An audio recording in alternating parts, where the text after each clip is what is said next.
Hello everybody, welcome to my channel. This is Professor Ivdeet. So today I am going to teach you types of prospectus. Prospectus क्या होता है और ये कितने types का होता है, ये हम आज इस वीडियो में कवर अप करेंगे। जो लोग आज पहली बार मेरे चैनल पे आए हैं, मैं उनको बता दूं कि मैंने इससे पहले कंपनी लॉ की बहुत सी वीडियोस बनाई हैं। अगर आप लोगों ने वो वीडियोस नहीं देखी है तो मैं उन सब वीडियोस की प्लेलिस्ट का लिंक ऊपर आई बटन, नीचे डिस्क्रिप्शन बॉक्स और पिन कमेंट्स में दे दूंगी, तो आप लोग चेक कर लीजिएगा। So without wasting any time let's get started.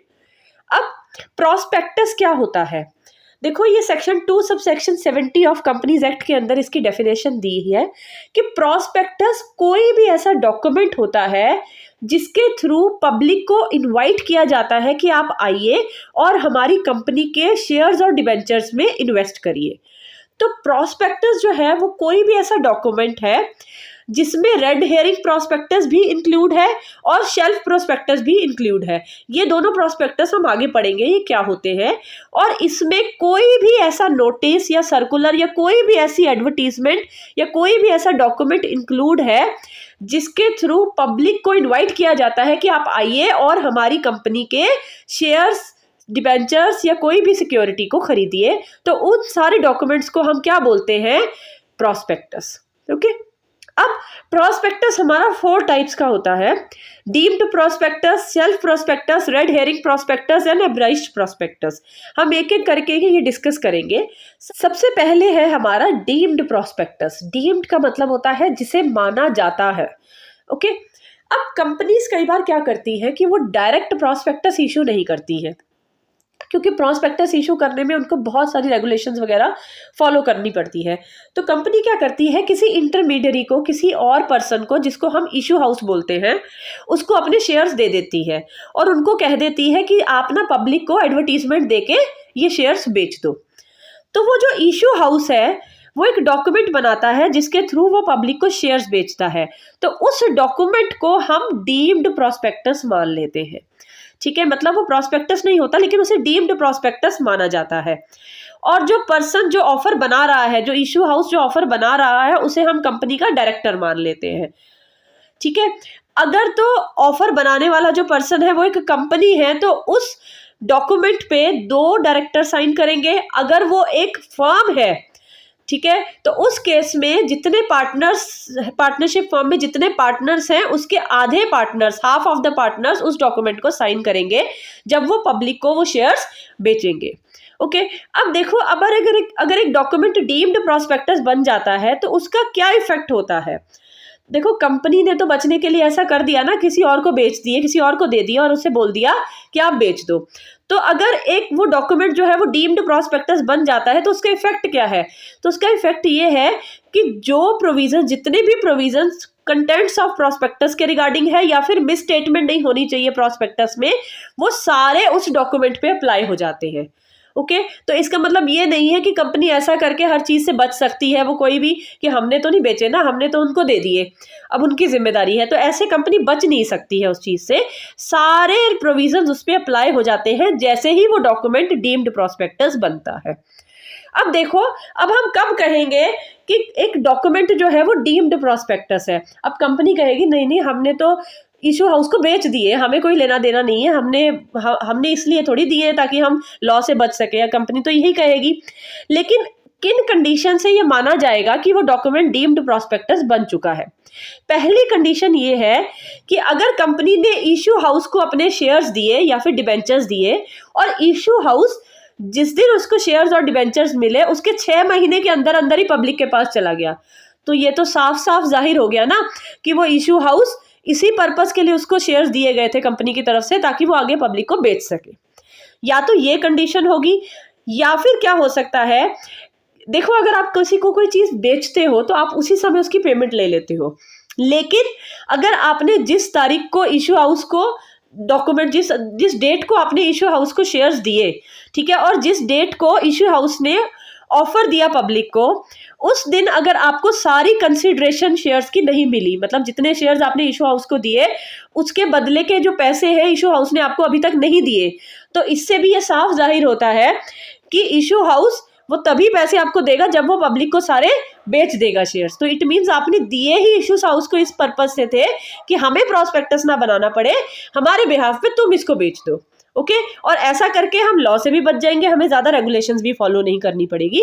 तो इसलिए उस डॉक्यूमेंट को हम डीम्ड प्रॉस्पेक्टस मान लेते हैं और वो सारी कंडीशन उस पर लागू हो जाती हैं जो कि एक प्रॉस्पेक्टस में होती है। देन नेक्स्ट इज, अब सेक्शन 28 कहता है कि कई बार क्या होता है, कंपनी के जो मेंबर्स होते हैं, ये जो शेयर होल्डर्स होते हैं, अब शेयर होल्डर्स इंडिविजुअल भी हो सकते हैं या फिर कोई फर्म भी हो सकती है, बॉडी कॉर्पोरेट भी हो सकती है। अगर वो भी चाहे तो वो अपने शेयर जो है वो पब्लिक को बेच सकते हैं, लेकिन उनको ऐसा करने के लिए बोर्ड ऑफ डायरेक्टर से कंसल्टेशन लेनी पड़ेगी, उनसे कंसल्ट करना पड़ेगा। अगर बोर्ड ऑफ डायरेक्टर अलाउ करते हैं तो वो अपना पूरा हिस्सा या फिर अपने शेयर्स का कुछ हिस्सा जो है, कुछ शेयर्स जो है वो पब्लिक को बेच सकते हैं। लेकिन वो ये काम खुद नहीं करेंगे, वो कंपनी को कहेंगे कि आप हमारे बिहाफ पे ये शेयर्स को पब्लिक को बिकवा दो और जो भी आपका खर्चा आएगा उसके सारी भरपाई जो है, जो रीइंबर्स जो है वो हम लोग कर देंगे। मतलब कंपनी का जो भी खर्चा आएगा उन शेयर्स को बिकवाने में, उसको रीइंबर्स कौन करेगा, मेंबर्स करेंगे। तो उस पर्पस के लिए भी कंपनी प्रॉस्पेक्टस इशू नहीं करेगी, कंपनी एक डॉक्यूमेंट के थ्रू या एडवर्टीजमेंट के थ्रू वो बेच देगी शेयर्स को और जितना भी खर्चा आएगा वो सारा मेंबर से ले लेगी।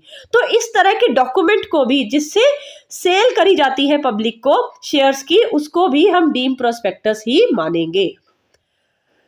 Then next type of prospectus होता है शेल्फ प्रोस्पेक्टस। शेल्फ से मतलब है ऐसा प्रोस्पेक्टस जिसकी शेल्फ लाइफ हो। अब ये चीज आपको एग्जाम में लिख के नहीं आनी है, सिर्फ आपको लर्न करवाने के लिए मैं ये छोटे छोटे पॉइंट्स बता रही हूँ। एक ऐसा प्रोस्पेक्टस जो कि एटलीस्ट 1 साल के लिए इशू किया जाता है, मैक्सिमम पीरियड 1 साल के लिए इशू किया जाता है। ये वो कंपनीज इशू करती हैं जिनको बहुत ज़्यादा फंड्स चाहिए होते हैं या फिर जिनके प्रोजेक्ट्स बहुत बड़े बड़े होते हैं, जिनको बार बार इशू करना होता है शेयर्स का। मतलब उनको साल में बहुत बार शेयर्स इशू करने होते हैं, तो वो हर बार प्रॉस्पेक्टस थोड़ी इशू करेगी। प्रॉस्पेक्टस इशू करने में उनको बहुत खर्चा लग जाता है। तो वो क्या करती है कंपनीज, वो शेल्फ प्रॉस्पेक्टस इशू करती हैं। तो शेल्फ प्रॉस्पेक्टस के केस में क्या होता है कि आपको एक ही बार, जब आपने फर्स्ट इशू करना है तभी आपको शेल्फ प्रोस्पेक्टस इशू करना पड़ेगा। बाकी 1 साल तक आपको दोबारा प्रोस्पेक्टस इशू करने की जरूरत नहीं है। आपको जब जब शेयर्स इशू करने पड़ेंगे आप आराम से कर सकते हो बिना फर्दर प्रोस्पेक्टस इशू किए। ओके, ये अब आपको अच्छे से क्लियर होगा इसकी प्रोविजन से। अब शेल्फ प्रोस्पेक्टस वही कंपनीज या क्लास ऑफ कंपनीज इशू कर सकती है जिसको securities and exchange board of India, मतलब सेबी जो है, जिसको अलाउ करता है रेगुलेशंस इशू करके। Shelf prospectus have a validity period, मैंने आपको बताया इसकी शेल्फ लाइफ होती है, इसका वैलिडिटी पीरियड 1 साल का होता है। मींस आपने एक बार शेल्फ प्रोस्पेक्टस इशू कर दिया, अब आप 1 साल तक बिना प्रोस्पेक्टस इशू करे आराम से जितने मर्जी शेयर्स बार बार इशू कर सकते हो। ओके, और जो ये टाइम पीरियड होता है इसकी 1 ईयर की वैलिडिटी, ये शेल्फ प्रोस्पेक्टस में मेंशन होना जरूरी है और ये 1 साल से ज्यादा नहीं हो सकता है। Shelf prospectus is issued at the time of first offer of securities. ये मैंने आपको बताया है कि सबसे पहले ऑफर के टाइम पे ही सेल्फ प्रोस्पेक्टस इशू कर दिया जाता है। जब आप अगली बार ऑफर करोगे तब आप दोबारा सेल्फ प्रोस्पेक्टस नहीं बनाओगे, तब आपको नया प्रोस्पेक्टस बनाने की जरूरत नहीं है, लेकिन ये वैलिडिटी सिर्फ और सिर्फ 1 साल तक है। देन नेक्स्ट इज, अब जब भी कंपनी शेल्फ प्रोस्पेक्टस इशू करेगी तो उसको एक इंफॉर्मेशन मेमोरेंडम फाइल करना पड़ेगा। इंफॉर्मेशन मेमोरेंडम किसके पास फाइल करना पड़ेगा, रजिस्ट्रार ऑफ कंपनीज के पास फाइल करना पड़ेगा। जितनी बार वो दोबारा इशू करेगी, मतलब शेल्फ प्रोस्पेक्टस तो वो पहली बार इशू कर देगी, लेकिन उसके बाद जितनी बार वो शेयर्स इशू करेगी उसे प्रोस्पेक्टस इशू करने की जरूरत नहीं है, लेकिन उसे इंफॉर्मेशन मेमोरेंडम रजिस्ट्रार को देना पड़ेगा। ओके, अब ये इंफॉर्मेशन मेमोरेंडम क्या होता है, इसके अंदर क्या क्या चीजें इंक्लूड होती है, इसमें होती है न्यू चार्ज क्रिएटेड, कि इस बार आप शेयर्स किस प्राइस पे इशू कर रहे हो। ओके, क्योंकि आप प्रोस्पेक्टस नहीं इशू कर रहे हो तो इन्फॉर्मेशन मेमोरेंडम में आपको बताना पड़ेगा ना, अब आप इशू कर रहे हो अगर शेयर्स तो आप किस प्राइस पे इशू कर रहे हो, कहीं कोई चेंजेस तो नहीं आ गए हैं financial position of A company. Means जब आपने पहली बार प्रोस्पेक्टस इशू करा था शेल्फ प्रोस्पेक्टस, उसके बाद अगर 2 महीने बाद आपने नया इशू करा तो उस पीरियड के दौरान कहीं फाइनेंशियल पोजीशन में चेंजेस आ गए, वो आपको इन्फॉर्मेशन मेमोरेंडम में बताना पड़ेगा, या फिर कोई और चेंजेस अगर आए हैं तो वो भी आपको इसमें बताना पड़ेगा। ओके, अब सपोज कई बार क्या होता है कि कंपनी को एप्लीकेशन मनी के साथ ही अलॉटमेंट की, मतलब सारी मनी रिसीव हो जाती है। कई बार कंपनी ने पैसे जो है 3-4 बार में मंगवाने होते हैं, लेकिन कुछ शेयर होल्डर्स ऐसे होते हैं जो एक ही बार में सारी पेमेंट कर देते हैं, एडवांस पेमेंट कर देते हैं। और अगर किसी शेयर होल्डर ने या किसी मेंबर्स ने एडवांस पेमेंट कर दी, ठीक है, और सेकेंड टाइम पैसे मंगवाने से पहले कंपनी में कुछ चेंजेस आ गए सपोज, ठीक है, और तो कंपनी का ये फर्ज बनता है कि सेकेंड टाइम इशू करने से पहले वो उस मेंबर को बोले कि हाँ भाई हमारी कंपनी में ये चेंजेस आ गए हैं।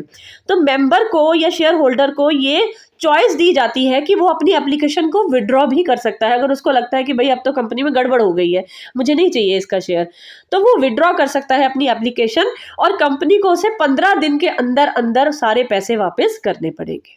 ओके, तो जो ये इंफॉर्मेशन मेमोरेंडम होता है ना, वो शेल्फ प्रोस्पेक्टस के साथ एक प्रॉपर प्रोस्पेक्टस ही माना जाता है। अगर इन दोनों को मिला दिया जाए तो एक प्रोस्पेक्टस ही बनता है। तो ये है हमारा shelf prospectus. Then next is red herring prospectus. Red herring prospectus होता है जो कि इनकम्प्लीट प्रोस्पेक्टस होता है। इनकम्प्लीट का मतलब ये होता है कि इस प्रोस्पेक्टस में ये नहीं लिखा जाता कि आपका शेयर्स कितने का है, उसका प्राइस नहीं बताया जाता, और साथ के साथ ये भी नहीं बताया जाता कि आप कितने शेयर्स इशू करने वाले हो। मींस ना तो क्वांटम शो किया जाता है और ना ही प्राइस शो किया जाता है, बस आप ये बता देते हो कि हमें टोटल इतने तक के शेयर्स चाहिए। ओके, ये इशू क्यों किया जाता है? ये प्रोस्पेक्टस इशू करने से पहले इशू किया जाता है ताकि आप देख सको कि आपके शेयर्स की कितनी डिमांड है मार्केट में और लोग उसे कितने रुपए में एक्सेप्ट कर रहे हैं, मतलब कितने रुपए में ज्यादा लोग उसे खरीद रहे हैं। उसका प्राइस सेट करने के लिए आप ये वाला प्रोस्पेक्टस इशू करते हो, और डिमांड देखने के लिए। ओके, अब a company proposing to make an offer of securities में issue a red herring prospectus prior to the issue of prospectus. Prospectus issue करने से पहले आप ये इशू करते हो ताकि आप डिसाइड कर सको कि आपने किस प्राइस पे प्रोस्पेक्टस को इशू करना है, मतलब किस प्राइस पे आप शेयर्स को इशू करोगे, प्राइस डिसाइड कर सको, और साथ के साथ ये भी देख सको कि आपके शेयर्स की कितनी डिमांड है लोगों में। लेकिन रेड हेरिंग प्रोस्पेक्टस लोगों को इशू करने से पहले आपको इसे रजिस्ट्रार को देना पड़ेगा 3 दिन पहले, मतलब ऑफर को खोलने के 3 दिन पहले आपको रजिस्ट्रार के पास रेड हेरिंग प्रोस्पेक्टस सबमिट करना पड़ेगा।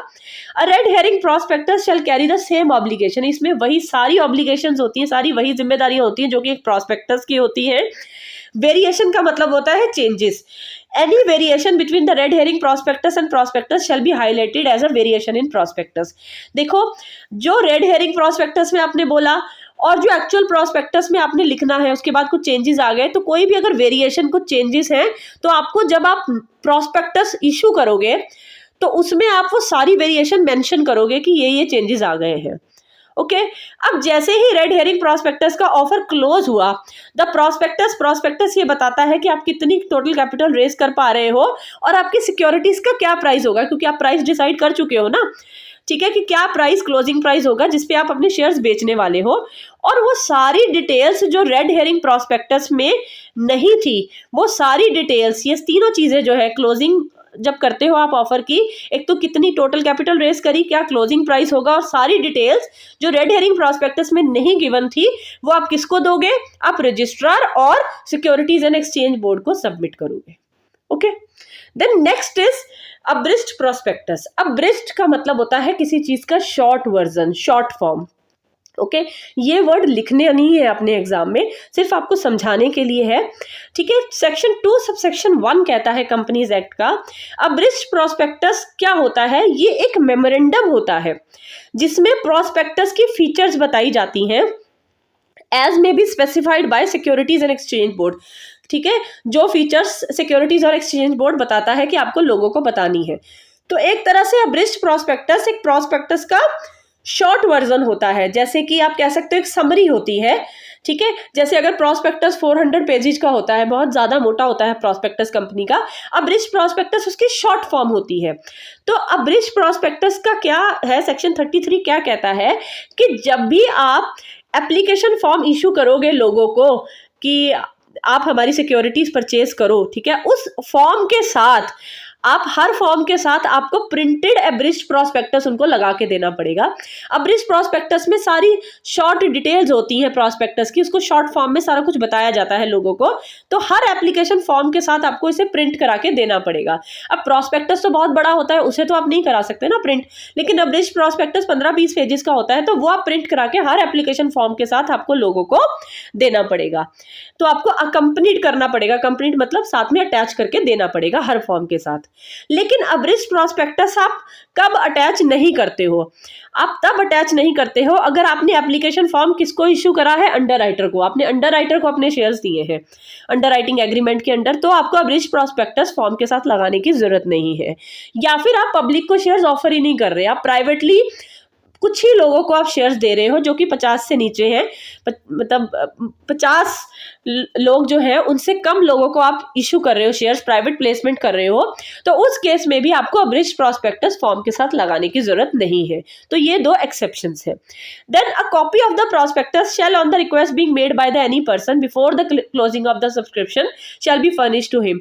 अगर कोई इंसान आपसे प्रॉस्पेक्टस की कॉपी मांगता है, ठीक है, ऑफर क्लोज होने से पहले, तो ये आपका फर्ज बनता है कंपनी का कि उसको वो कॉपी प्रोवाइड करी जाए। अगर कोई भी कंपनी डिफॉल्ट करती है सेक्शन 33 एब्रिज्ड प्रॉस्पेक्टस के अंदर, कोई भी ऐसी गलती करती है उसके प्रोविजंस को फुलफिल करने में, तो उस कंपनी पे 50,000 रुपए का हर डिफॉल्ट का फाइन लग सकता है। ओके, तो ये थे हमारे टाइप्स ऑफ प्रॉस्पेक्टस। अब क्या है, कौन सी ऐसी कंडीशंस होती हैं जब प्रॉस्पेक्टस की जरूरत ही नहीं होती है इशू करने की? सबसे पहली तो वही कंडीशन है जो हमने अभी पढ़ी है कि अगर आप अंडरराइटिंग एग्रीमेंट कर रहे हो। अंडरराइटिंग एग्रीमेंट का मतलब होता है कि जब आप किसी अंडरराइटर कोई भी हो सकता है, कोई बैंक हो सकता है, कोई कंपनी हो सकती है, वो इस चीज की जिम्मेदारी लेती है कि अगर लोग आपके शेयर्स नहीं खरीद पाए तो उसकी जगह पे हम खरीदेंगे। तो अगर आप किसी के साथ अंडरराइटिंग एग्रीमेंट कर रहे हो तब आपको प्रॉस्पेक्टस इशू करने की जरूरत नहीं है। या फिर आप शेयर्स और डिबेंचर्स पब्लिक को बेच ही नहीं रहे, तब भी आपको प्रॉस्पेक्टस इशू करने की जरूरत नहीं है। या फिर आप जो शेयर्स और डिबेंचर्स है अपने एग्जिस्टिंग शेयर होल्डर्स को ही बेच रहे हो with or without the right to renounce का राइट होता है कि मीन्स अगर आपने शेयर होल्डर्स को बोला कि आप हमारे शेयर्स खरीदो, ठीक है, शेयर होल्डर्स रेडी हो गए खरीदने के लिए, ठीक है, राइट टू री अनाउंस का मतलब है इन केस अगर वो नहीं रेडी शेयर होल्डर्स, तो वो अपनी जगह पे किसी और का नाम दे सकते हैं, उसको बोलते हैं हम राइट टू री अनाउंस। वो किसी और को अपनी जगह पे वो शेयर्स दे सकते हैं, उसको बोलते हैं with the right to renounce. Without का मतलब उनको राइट नहीं है, उन्हीं को खरीदने पड़ेंगे। ओके, तो अगर आप कुछ ऐसा कर रहे हो या फिर आप प्राइवेटली शेयर्स बेच रहे हो, 50 से कम लोगों को जब आप बेचते हो तो वो प्राइवेट प्लेसमेंट कहलाता है, तो उस केस में आपको प्रॉस्पेक्टस इशू करने की जरूरत नहीं है।